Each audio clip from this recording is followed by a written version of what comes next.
The movie is Ex Machina, which I've seen a bunch of different reviews and reports, and everyone says it differently. So the official pronunciation is Ex Machina. Yep. For the movie. I think so. I've heard Ex Machina, Machina.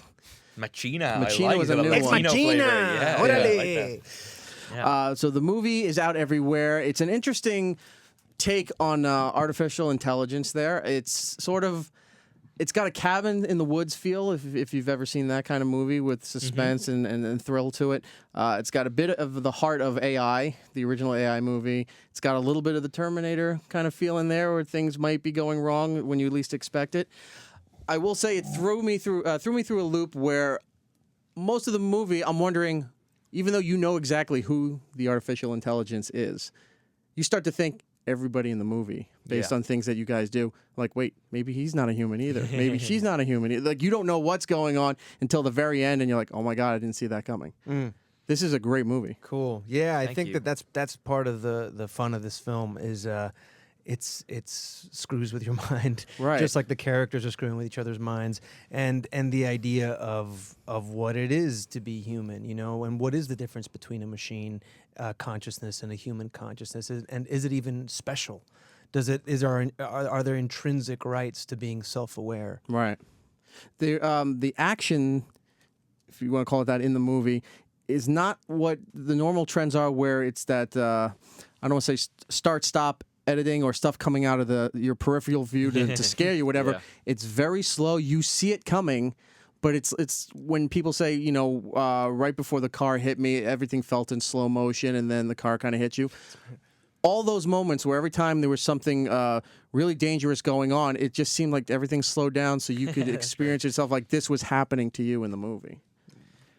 That's awesome. I agree. Yeah. I mean, I think that's Alex Garland takes full responsibility for that. He would try to pass it on to somebody else, right? Like that. But you know, it's I think the twists and turns, the fact that they're all so organic and built in, the fact that they're not cheap thrills along the way, I think makes it a lot more enjoyable when they happen. They really make you feel everything that you're watching in this movie. Again, surprises, but it's not cheap surprises. It's not thrown out like somebody walked out of the door right at the second you walk past it. Right. It's not necessarily about the twists or like crazy endings or those kind of things. It's more about, I think what makes those moments so impactful is that it's about these ideas, and it's about the just the emotional drama that's happening between these three people.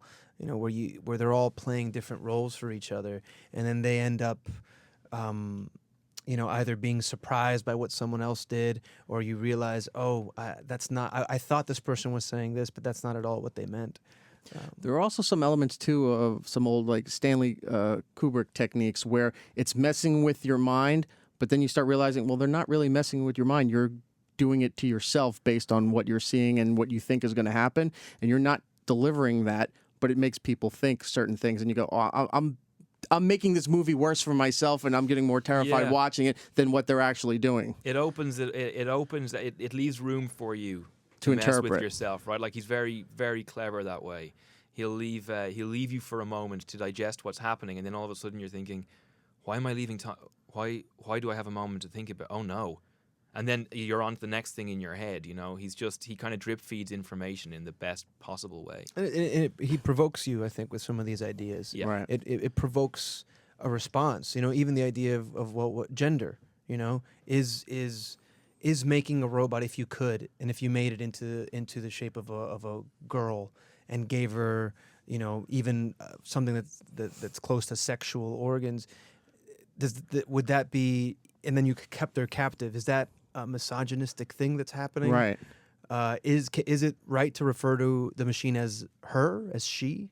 And what's the difference between a machine? You know, what's the difference between that and a human and their anatomy? Wouldn't you? Isn't a human kind of a machine too? So it just provokes all these questions.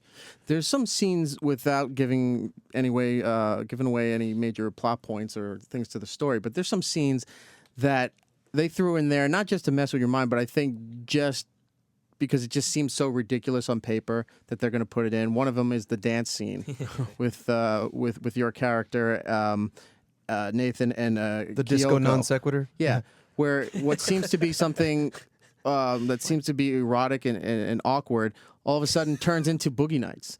Just out of nowhere, the lights hit, the music goes, and you guys are now doing a dance routine, and like, this doesn't fit in, but I'm really enjoying this part of the story. Well, erotic and awkward is my forte.